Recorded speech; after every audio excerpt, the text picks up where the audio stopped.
My name is Owen, and I'm 49 years old. I've spent the last 24 years married to Carol, my wife who just turned 51. Carol is everything you'd expect of a university professor, sharp, driven, and passionate about her work. When we met, I was the one with big dreams but empty pockets, hustling day and night to build something out of nothing. Carol stood by me as steady as the sun, while I turned my small bakery into a thriving chain. Carol was also at the beginning of her career path. You know, being a teacher is also difficult and costly, so when I was doing better I supported my wife financially and emotionally so that she could grow into a professor. Now it seemed that our dreams had been realized and we could relax and reap the rewards. We live in a quiet suburb in New Jersey. It's a neighborhood where everyone knows everyone, but not too well. Our two-story colonial has the kind of charm you can't put a price on, probably because it's soaked in years of love and memories. At least, that's how I used to feel. Lately though, something has shifted. Our marriage, once so comfortable, now feels like a worn-out sweater. Familiar, but not quite right. Carol and I have always been busy people. I'm up before dawn most mornings to supervise the bakeries. She's often out the door not long after, heading to the university where she teaches. But over the past few months, we've started moving like two trains on separate tracks. By the time I come home, exhausted and smelling like flour, she's either at a late meeting or locked in her home office. It wasn't just her absence. It was the subtle changes. The bright-colored blouses she started wearing, ones that clung to her figure in a way I hadn't seen in years. At first, I thought nothing of it. People can reinvent themselves, right? But then, there were the excuses. "They're just informal faculty meetings," she'd say when I asked about her late-night returns. "Sometimes we unwind at a casual spot after work. You don't want me to be that uptight professor everyone avoids, do you?" Her laugh was light, but her eyes darted, like she was already prepared for my question. The first time I noticed her outfit, I teased her. "That's a bit fancy for grading papers, isn't it?" She smiled. "You know how it is, Owen. Gotta keep up with the younger crowd." She kissed my cheek and breezed past me like it was nothing. But it wasn't nothing. I didn't want to believe it. Still don't really. But something gnawed at me. A quiet whisper in the back of my mind. It told me to start looking closer. I was blind. Or maybe I just didn't want to see. Betrayal was something I thought belonged in other people's lives, not ours. Carol and I had built something strong. Or so I believed. We had raised 2 children and weathered more than our fair share of storms.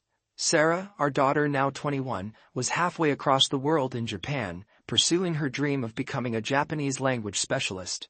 She had worked so hard to land that internship, and I was proud of her every day. Then there was William. At 25, he was living on his own, building his life in another city. William wasn't our biological son, he was my sister's. When she and her husband died in a car accident, Carol and I stepped in, raising him as our own. It wasn't always easy, especially during those teenage years, but we managed. When I look back now, I realize that life is a lot like sailing at sea. You can think the waters are calm, steady, and safe, and yet the storm clouds are gathering just over the horizon, out of sight. That morning felt like one of those calm seas, the kind where you'd never expect anything to go wrong.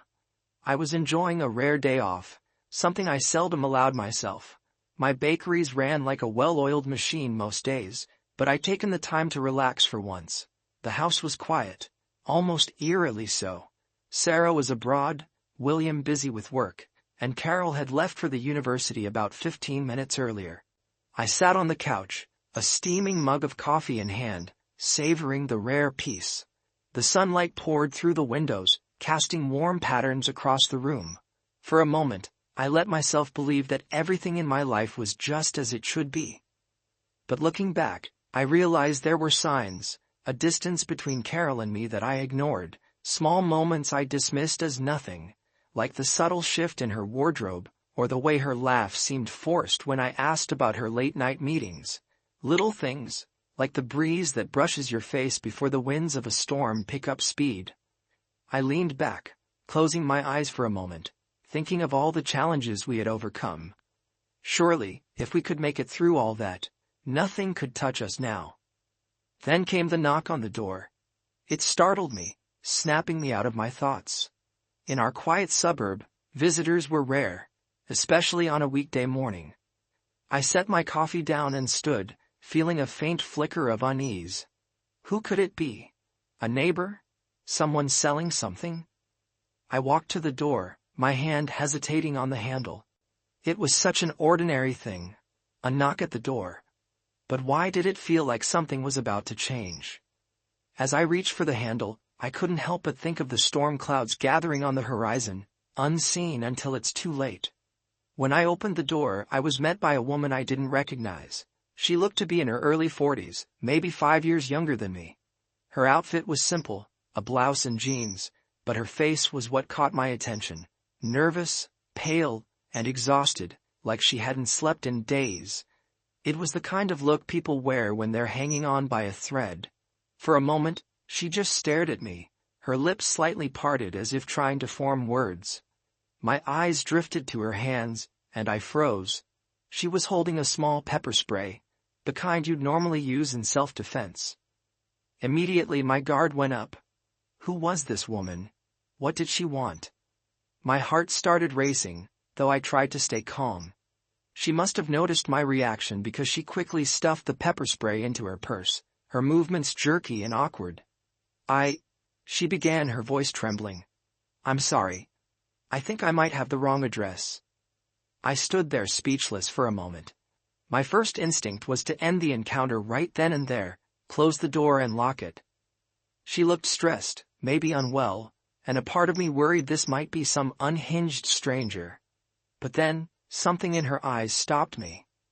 There was fear there, yes, but also desperation. Did you want something? I asked, breaking the heavy silence. She fumbled with her words. No, I mean, yes. I think I made a mistake. I was looking for someone, but who? I asked cautiously. Were you looking for someone in particular? She shifted on her feet, clearly uneasy. Yes, I was looking for Carol, but I must be mistaken. Hearing my wife's name sent a cold wave through me. This wasn't some random encounter. Carol? I asked, trying to keep my voice neutral. You mean my wife? She left about 15 minutes ago. I'm her husband. Is there a problem? As soon as I said that, something in her broke. Her shoulders sagged, and her face crumpled as tears welled up in her eyes. She started trembling, and before I could even think, she began to cry. It wasn't just quiet tears either. Her whole body shook, and her sobs came out in jagged gasps. I didn't know what to do. The sight of someone breaking down like that, on my doorstep no less, tugged at something in me.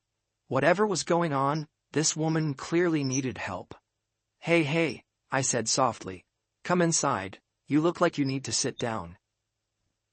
She hesitated, her tear-streaked face staring at me like she wasn't sure if she could trust me.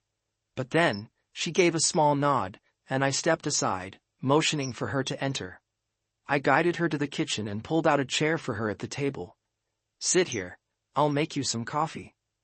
As I moved around the kitchen, grabbing a mug and putting on the kettle, I glanced at her out of the corner of my eye. She sat hunched over, dabbing her eyes with a tissue she'd fished out of her purse. Her breathing was still uneven, but the sobbing had started to quiet. Once the coffee was ready, I placed it in front of her and sat across from her. Here, I said gently. Take your time. She picked up the cup with trembling hands and took a sip. The warmth seemed to help. Her breathing slowed, and some color returned to her cheeks. My name is Elizabeth, she said finally, her voice soft and shaky.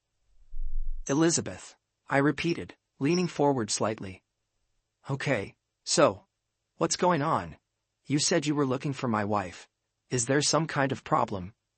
She nodded, but her words seemed to catch in her throat. Her hand went to her temple, massaging it like she was trying to force herself to think. I wanted to talk to her, she stammered. But now I don't know if I should have come here. I kept my voice calm. Look, whatever it is, you're clearly upset. If you're having a problem with Carol, maybe I can help.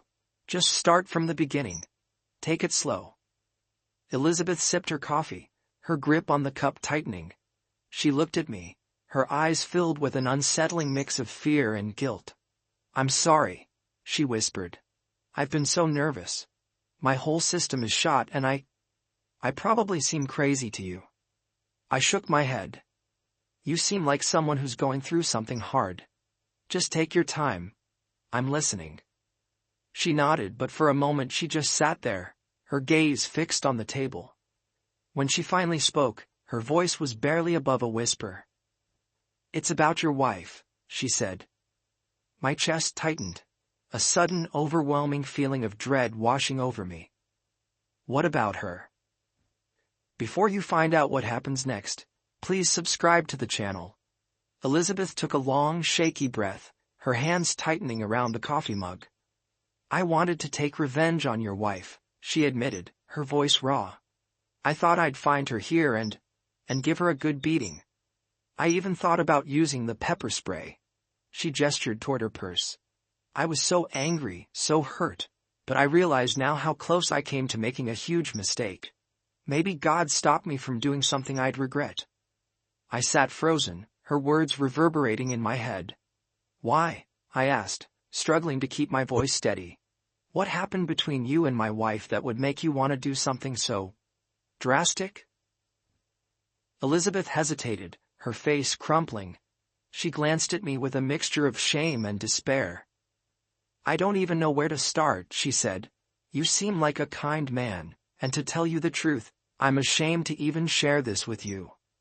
I forced a small, reassuring smile, though inside I felt like the ground beneath me was crumbling. "Elizabeth, whatever it is, I need to know the truth. If it involves my wife, it involves me too. Please, just tell me." For a moment she stared at me, her eyes searching mine. Then she nodded, as if convincing herself that she had no choice. "The thing is," she began, her voice trembling, "your wife Carol is dating my husband." Her words hit me like a freight train. I felt my breath catch in my throat, my mind racing to keep up. "I'm sorry," I said, my voice hollow. "Can you repeat that?" Elizabeth nodded slowly, her lips pressing together in a grim line. "Your wife and my husband, Thomas. They've been seeing each other. I have proof." I leaned back in my chair, struggling to process what I was hearing. This couldn't be real. Not Carol. Not after everything we'd been through. "My husband is a professor," Elizabeth continued, her words spilling out faster now, as if she couldn't hold them back any longer. "He teaches at another college. I've suspected him for months, but I couldn't find any real evidence, just little things, you know, late nights, unexplained expenses, but then I finally caught him." She glanced down, her hands shaking slightly as she spoke. "I installed a hidden camera in our home. I didn't want to, but I was desperate to know the truth, and that's how I found out." "Found out what?" I asked, my voice barely above a whisper. "That he brought Carol to our house," she said, her voice cracking. "While I was out, he brought your wife into my home. And that's not all. I checked our bank statements, and there were charges for things he couldn't explain, an apartment rental, a hotel room. When I confronted him, he denied it all, said it was for work or meetings, but I knew, and when I saw the video..." She trailed off, her eyes glistening with fresh tears. I felt like my chest was about to burst. My mind was screaming, but outwardly, I managed to keep my composure. "Elizabeth," I said carefully, "do you still have the video?" She nodded, sniffling. "Yes. I thought you might want to see it. I know this is a lot to take in, but I swear to you, I'm not lying." I didn't respond right away. My thoughts were a hurricane, but on the outside, I kept my voice calm. "Okay, let me see it." Elizabeth hesitated, searching my face, then reached into her purse and pulled out her phone. Her hands trembled as she unlocked it and scrolled through her gallery. "Here," she said, sliding the phone across the table. I took it, my hands steady despite the storm raging inside me. On the screen was a video, the timestamp showing it had been recorded just a week ago. I hesitated, staring at the play button, knowing that once I pressed it, there would be no turning back. And then, with a deep breath, I tapped the screen. The video started grainy but clear enough. It was a wide shot of a living room. Elizabeth's living room, I assumed. At first, there was nothing, just an empty room. Then, a man entered the frame. He was tall, broad-shouldered, and looked about my age. He walked in confidently, glancing behind him. And then she followed. Carol. I felt like I'd been punched in the gut. There was no mistaking her. The way she carried herself, the way she smiled. It was my wife. In the video, Thomas leaned in and kissed her. Not a quick kiss between friends, but an intimate kiss. They sat on the couch together, laughing, talking, oblivious to the camera that had captured everything. I couldn't watch anymore. I handed the phone back to Elizabeth, my hands suddenly unsteady. "Are you okay?" she asked cautiously, her voice soft. I didn't know how to answer her. My mind was a mess of emotions, shock, rage, heartbreak, humiliation. But more than anything, I felt an overwhelming need for answers. "I don't know," I admitted, my voice barely audible. Elizabeth nodded sympathetically. "I'm so sorry," she said. "I didn't want to hurt you. But you deserve to know." I sat back in my chair, staring at the table. My world, the one I thought I knew, had just shattered into pieces. I sat in stunned silence, Elizabeth's words echoing in my head. How had I missed it? Every late night Carol claimed was a work meeting, every sudden change in her mood, every outfit that seemed out of character. It all made sense now. The signs had been there, clear as day, but I had turned a blind eye, unwilling to believe that the woman I had loved and supported for 2 decades could betray me like this. As Elizabeth spoke about how she had been following Thomas, her voice rising with frustration and anger, my thoughts were elsewhere. I felt like I was looking at my life from the outside, watching it unravel one thread at a time. "I'm done being his doormat," Elizabeth said, her voice trembling with emotion. "I want everyone to know what he's done. I want people to see who he really is, not just me, but Carol too. I'm ready to take this public." I looked at her, the rawness of her pain mirrored in my own heart. "And how do you plan to do that?" I asked quietly. She hesitated, her hands fidgeting with her coffee mug. "That's the problem," she admitted. "I'm stuck. Thomas and I have had our share of fights, big ones.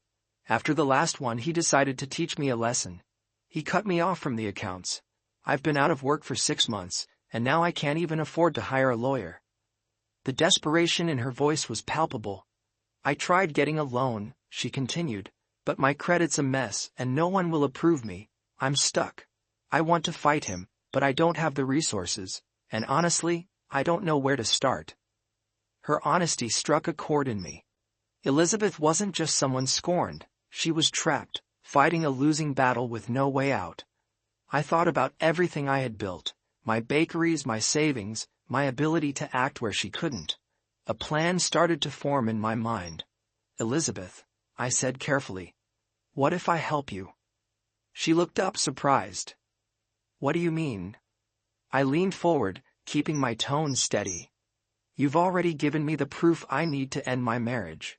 That video, it's enough to make sure Carol can't lie her way out of this. But I want you to give me the original recording too. In exchange, I'll make sure we both come out of this stronger. I'll consult with my lawyer, not just about my divorce, but yours as well. We'll handle both of them." Her eyes widened. "You'd do that? But why?"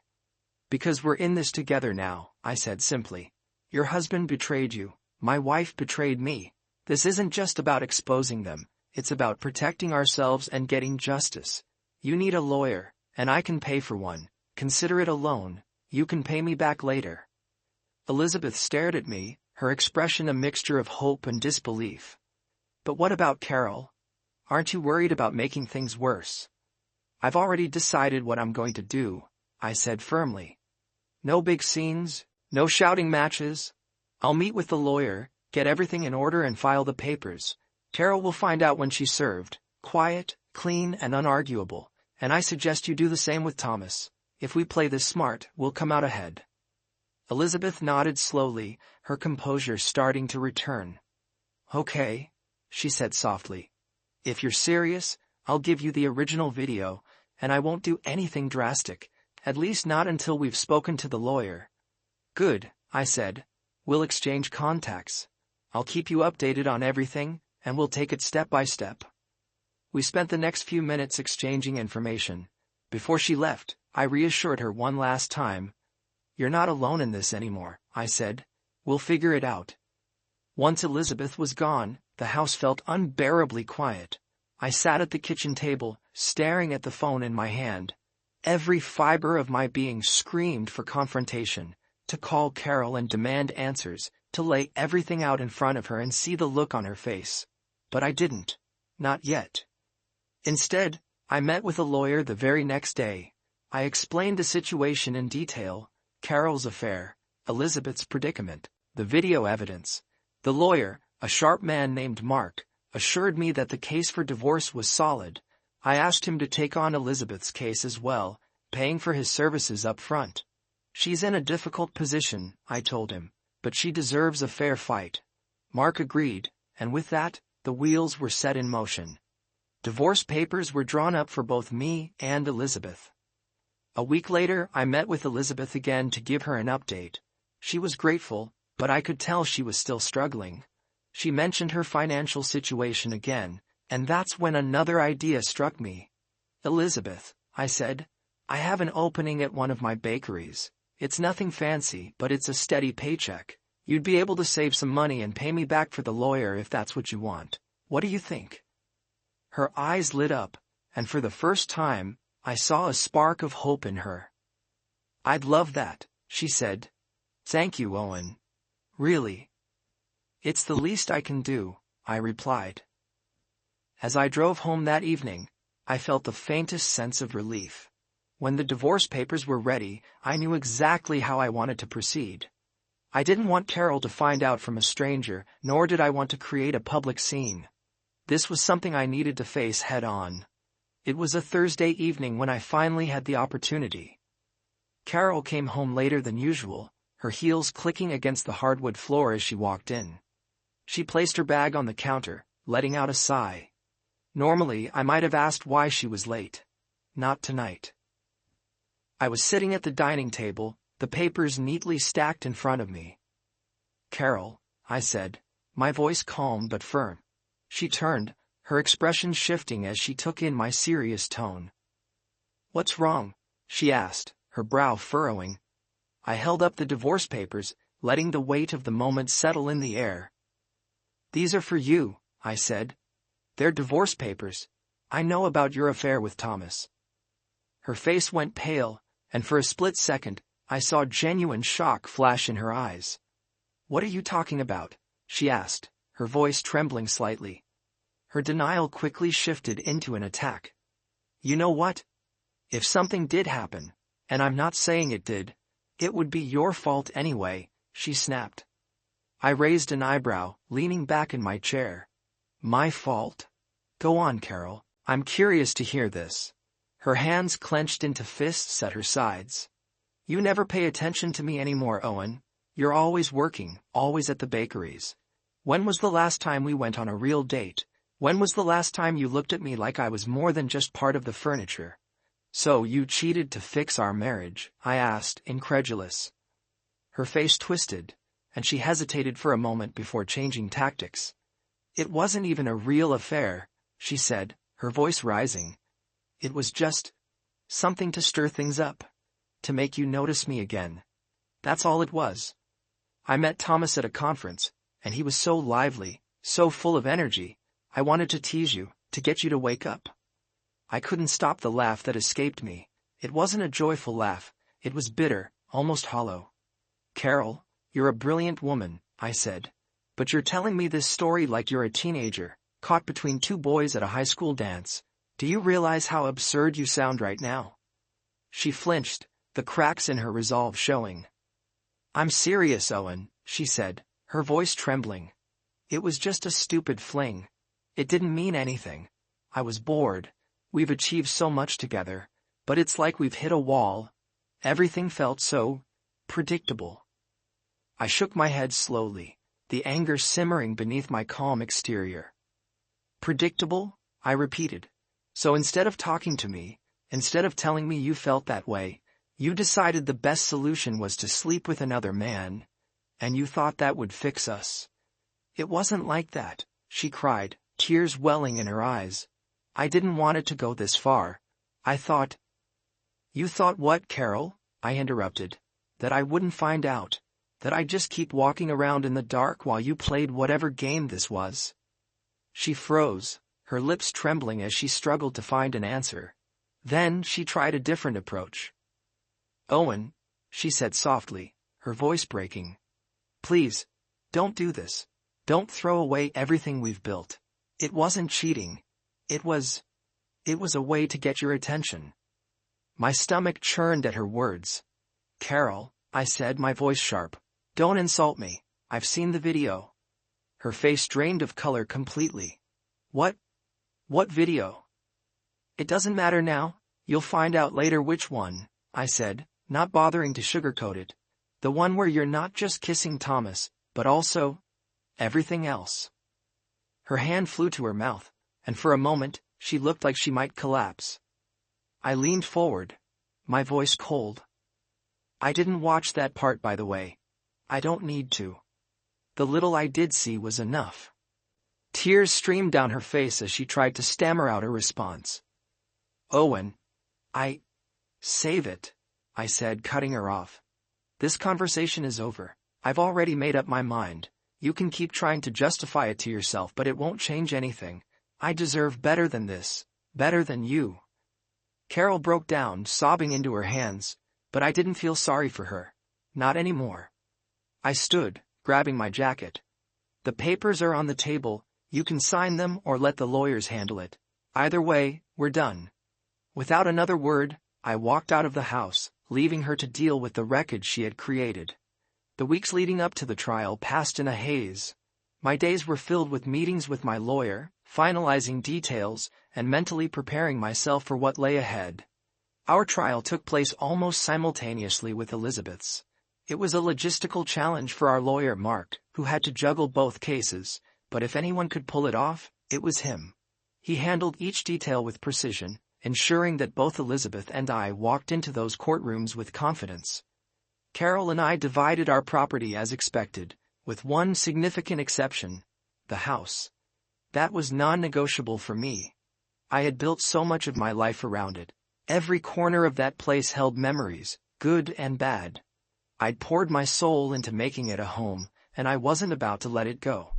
Thankfully, Mark struck a deal that allowed me to keep it. Carol seemed too exhausted to fight much by then.